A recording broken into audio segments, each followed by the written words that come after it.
যুদ্ধ শেষে দেশটির অবস্থা ছিল ভয়াবহ। দই মই নামে ঐতিহাসিক অর্থনৈতিক সংস্কার শুরু করা হয়। সাম্প্রতিক বছরগুলোতে যুক্তরাষ্ট্র, চীন বাণিজ্য উত্তেজনার সুযোগও কাজে লাগায় ভিয়েতনাম। সুপ্রিয় দর্শক, খবর সংযোগ রিলসের বিশেষ আয়োজনে আপনাদেরকে স্বাগতম। আপনাদের সঙ্গে রয়েছি আমি আহমদ আতিক। আমাদের অনুষ্ঠানটি আপনারা পৃথিবীর কোন প্রান্ত থেকে দেখছেন কমেন্টে জানান, আমরা আপনার মতামত শুনতে চাই। চলুন তাহলে আজকের অনুষ্ঠান শুরু করি। দীর্ঘ ২০ বছরের যুদ্ধ শেষে ১৯৭৫ সালে উত্তর ও দক্ষিণ ভিয়েতনাম একীভূত হয়। কিন্তু যুদ্ধ শেষে দেশটির অবস্থা ছিল ভয়াবহ। প্রায় ৩০ লাখ মানুষের মৃত্যু, লাখ লাখ মানুষ আহত ও বাস্তুচ্যুত, হাজার হাজার সেতু, রাস্তা ও কারখানা ধ্বংস, কৃষি ও শিল্প উৎপাদন মারাত্মকভাবে ক্ষতিগ্রস্ত। তখন দেশটিতে সোভিয়েত ধাঁচের কেন্দ্রীয় পরিকল্পিত অর্থনীতি চালু ছিল।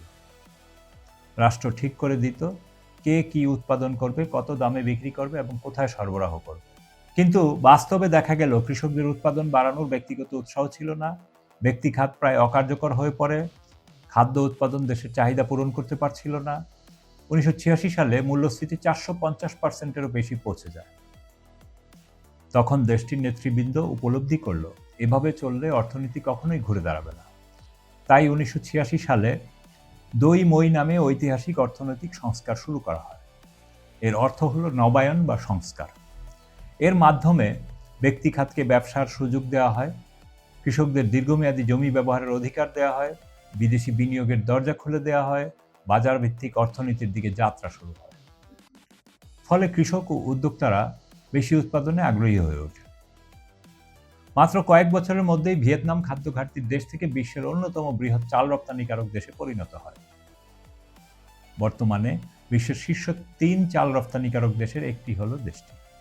বিশ্বের দ্বিতীয় বৃহত্তম কফি রপ্তানিকারক দেশও বটে। বিশ্বের ১ নম্বর কাজু বাদাম রপ্তানিকারক দেশ। এরপর ১৯৯০-এর দশকে বিদেশি বিনিয়োগ আকর্ষণে ব্যাপক উদ্যোগ নেওয়া হয়। শিল্পাঞ্চল গড়ে তোলা হয়, কর ছাড় দেওয়া হয়, ব্যবসার নিয়ম সহজ করা হয়, বন্দর, বিদ্যুৎ ও মহাসড়কে ব্যাপক বিনিয়োগ করা হয়। ফলে জাপান, দক্ষিণ কোরিয়া, তাইওয়ান, ইউরোপ ও আমেরিকার শত শত কোম্পানি ভিয়েতনামে কারখানা স্থাপন শুরু করে। ২০০৭ সালে ভিয়েতনাম WTO এর সদস্য হয়। এরপর রফতানি আরও দ্রুত বাড়তে থাকে। ২০০০ সালে দেশটির মোট পণ্য রফতানি ছিল মাত্র প্রায় ১৪ বিলিয়ন ডলার। আজ সেই রফতানি ৪০০ বিলিয়ন ডলারেরও বেশি। এরপর ইলেকট্রনিক্স, পোশাক, জুতা, আসবাবপত্র ও মোবাইল ফোন উৎপাদনে দেশটি দ্রুত এগিয়ে যায়। স্যামসাং একাই ভিয়েতনামে ২০ বিলিয়ন ডলারেরও বেশি বিনিয়োগ করেছে। Intel, LG, Foxconn, Canon, Lego সহ বিশ্বের বড় বড় কোম্পানি সেখানে উৎপাদন করছে। বর্তমানে স্যামসাংয়ের বিশ্বব্যাপী বিক্রি হওয়া অনেক স্মার্টফোনই ভিয়েতনামে তৈরি হয়। লক্ষ লক্ষ মানুষের কর্মসংস্থান সৃষ্টি হয়েছে। শুধু শিল্প নয়, শিক্ষা ও দক্ষ জনশক্তি তৈরিতেও ব্যাপক বিনিয়োগ করা হয়। বর্তমানে সাক্ষরতার হার ৯৫%-এর বেশি। গড় আয়ু প্রায় ৭৫ বছর। ইন্টারনেট ব্যবহারকারী ৮ কোটিরও বেশি। সাম্প্রতিক বছরগুলোতে যুক্তরাষ্ট্র, চীন বাণিজ্য উত্তেজনার সুযোগও কাজে লাগায় ভিয়েতনাম। অনেক আন্তর্জাতিক প্রতিষ্ঠান উৎপাদনের একটি অংশ চীন থেকে ভিয়েতনামে স্থানান্তর করেছে। শুধু ২০২৪ সালেই বিদেশি প্রত্যক্ষ বিনিয়োগ FDI নিবন্ধন ৩৮ বিলিয়ন ডলারেরও বেশি ছিল।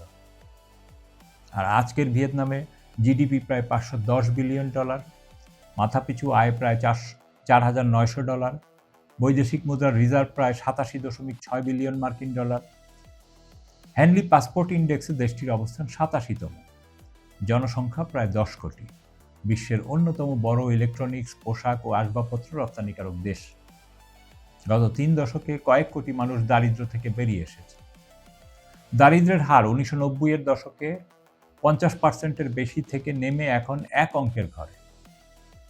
একসময় যুদ্ধ বিধ্বস্ত ভিয়েতনাম বুঝেছিল শুধু যুদ্ধ জিতলেই দেশ এগিয়ে যায় না, প্রয়োজন সঠিক অর্থনৈতিক নীতি, উৎপাদন, রফতানি, বিদেশি বিনিয়োগ, দক্ষ জনশক্তি এবং ধারাবাহিক সংস্কার। মাত্র ৩৫ থেকে ৪০ বছরের পরিকল্পিত উন্নয়ন আজ ভিয়েতনামকে বিশ্বের অন্যতম সফল উৎপাদন ও রফতানি নির্ভর অর্থনীতিতে পরিণত করেছে। আপনার মতামত কি? কমেন্টে জানান। ভিডিওটি লাইক করুন, শেয়ার করুন এবং চ্যানেলটি সাবস্ক্রাইব করে বেল আইকনে ক্লিক করুন যেন পরবর্তী অনুষ্ঠান মিস না হয়। দেখা হবে আবারও। ততক্ষণ সুস্থ থাকুন, ভালো থাকুন। খোদা হাফেজ।